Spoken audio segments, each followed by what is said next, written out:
back to Underground Pulse, undergroundpulse.net. I am Jerica J. I'm chilling. And we're chilling here with Dan from Nothing More. How are you? I'm very good, very good. You said this is your first time at the Midland. What do you think of the place? Oh, it's beautiful.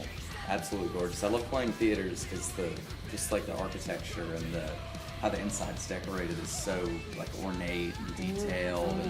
And it's weird that we're going to turn it into a rock and roll show in there, you know. It seems too clean and breakable. No, it's perfect. It's so perfect. It's literally my favorite rock venue to have shows at. Awesome. Was it Shinedown that recorded a music video here a couple years back? Yes, they did an acoustic show that they fully recorded, DVD, all that stuff here. Wow. Yeah, I wish we would have learned some songs off the Nutcracker or something. There you go. Especially being Christmas-oriented. Christmas and Just all, break yeah. out in anything. All We'll sing right. along. So are you guys going to be home for Christmas? We will. Yeah, our last show is tomorrow actually with Chevelle. Oh, nice. Yeah, in Peoria, Illinois. We're excited. So do you have any family plans? Let's see. I'm actually going to Charlotte until Christmas Eve and spending Christmas with my girlfriend and her parents over there, and then we're flying to San Antonio Christmas Day and doing kind of a belated Christmas with my family. So. Now, what is your favorite thing to do for Christmas time? Eat, really, I Eat. guess. Okay. Yeah, I mean, the presents is fun. My family always does. It's pretty much like Thanksgiving with presents.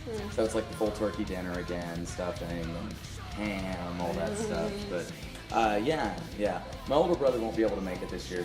He's in San Francisco, but he's a phenomenal pianist, and a lot of times we, sit behind the baby grand and play Christmas tunes. And it was all, I don't know, it's just an amazing atmosphere. So, did you guys grow up playing music together?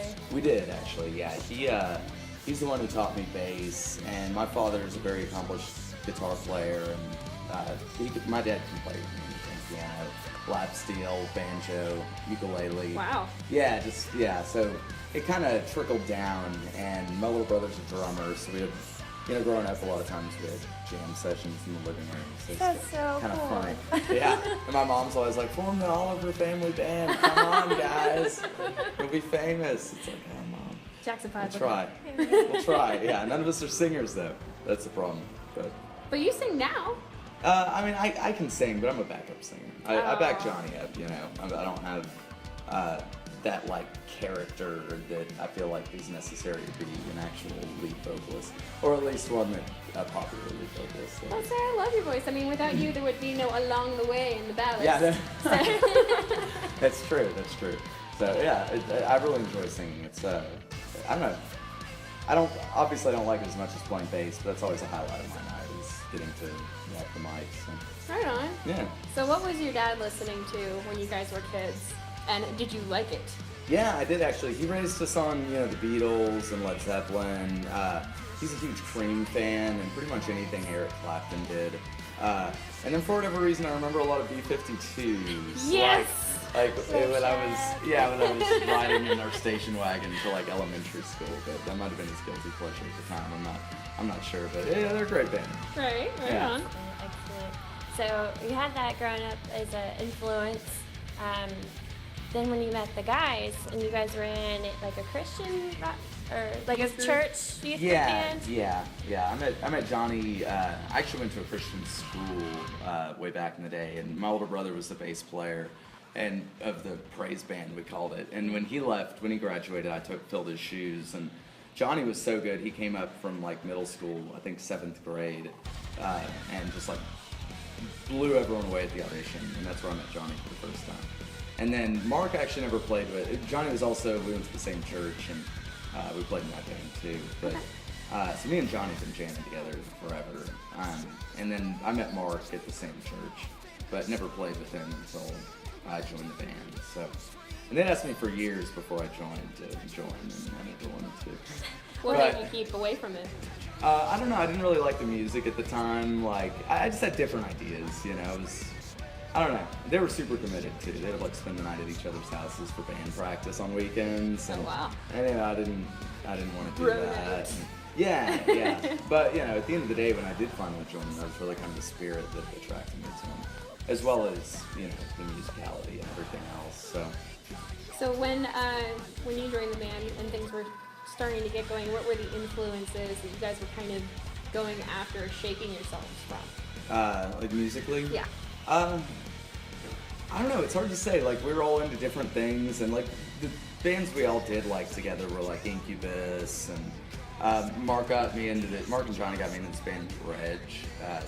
It's become a big influence of ours.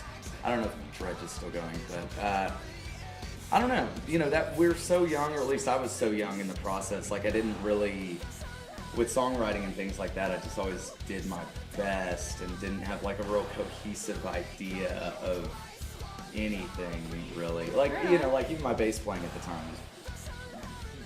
was more about like me wanting to play the bass rather than like me like writing a bass line to fit a specific song or mood, or you know, or lay off to not cover up the vocals. I didn't care, things like that, you know, I just wanted to jam. Okay. But yeah, I don't know if that answers the question. But.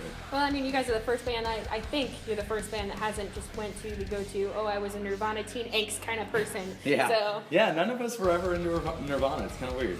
I like it. Yeah. It's different. It's different. It's not that it's bad, it's just different. Yeah, I didn't know that many bands were influenced by Nirvana. I mean, it makes total sense. Right. Yeah. Yeah, these guys always like the more technical stuff, like Dream Theater and Tool. And, yeah. Tool's in there somewhere. Yeah, and I was never a huge Tool fan. Like, I respect them, and I love a lot of their songs. I just never became obsessed with them. I really liked Our Lady Peace and Ben Folds 5, and kind of had some more oddball stuff than they did. But yeah, totally. Yeah, they don't listen to the Beatles though, and I think that's weird. What? Yeah, I love the Beatles. What about the Beach Boys? You know, I've never like dived into Beach Boys records, but I love the Beach Boys. Yeah, it's good stuff. Now, when I think of Nothing More, I always think of bass, because that's one of the first bands that actually bass is really dominant.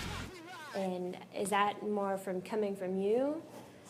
I mean, you mean like on record or In live general, show, like even or? live and recorded, the bass stands out to me more, and I love that idea. Yeah. I mean, it's coming from me because I am Physically playing. the bass player. I mean, I'm not like strong arming them Well, to I turn mean, me up. that's what I in the meant. It mix wasn't or just anything, like you but- going, "Hey, I need to be up here." I mean, No, we all kind of, though I play the bass and we all have like separate instruments and things like that, like we are really kind of an open platform with each other's instruments to, you know, like there's some bass lines or some parts that like Mark gave me the idea for. Or, you know, like I might have a simple idea I hum in my head that, you know, that he plays. So I think, you know, at the end of the day, you know, we all are the masters of our section, but we all sign off on what each other it's very team. do, you know. And with this record, I don't know, we just found like a really amazing bass tone. You know, Johnny was heading up the production effort. He did just a ton of research on everything, and I don't know. A lot of people have told me that though, that they can really hear it. I love it because a lot of bass players, you know, they don't stand out in the crowd, and like I don't know if you get this, but when you wander through the crowd, do people notice you and point you out and things? Yeah, typically. I mean, I do like have a solo every night too, but yeah, I don't know.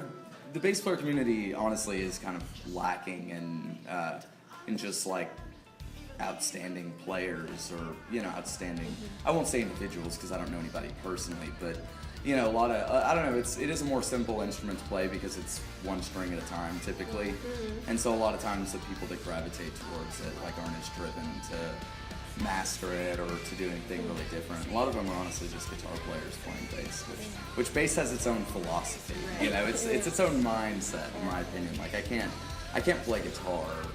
I can barely play guitar. I can like barely play other instruments. So like bass is something that I have.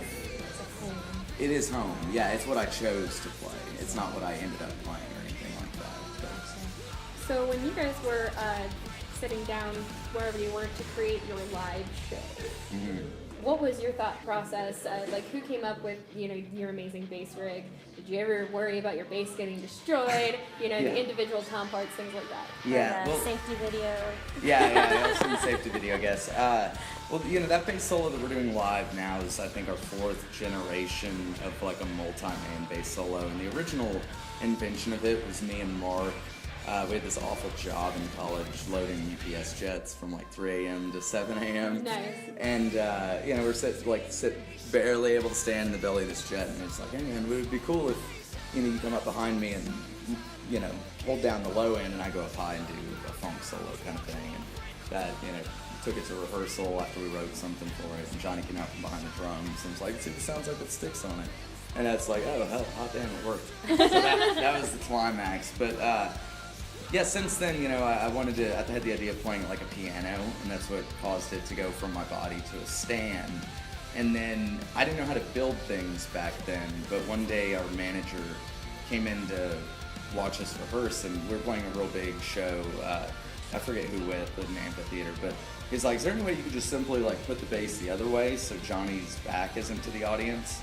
And like that just, I don't know, my head just exploded, and I was like, yeah, I can put it the other way. And I went, and I went and bought a welder and started going, and that's what ended up happening. That was like the idea, and it all, I don't know, that was the first thing I ever built, and somehow it works and hasn't killed anybody, and yet. And yeah, and I'm amazed that bass is pretty destroyed, but it hasn't completely broken yet. And we did have, it did come out of the stand once and hit me. So, but that, I was super lucky. It just like grazed my forehead and ended up on Non-Point's drum set. Oh man. Yeah, but there's never been a piece of steel that's like flung off, because it's real heavy. It would really hurt somebody, and I'm really surprised nobody's told me that I can't do it anymore. Just because it's kind of dangerous. For liability reasons. Yeah,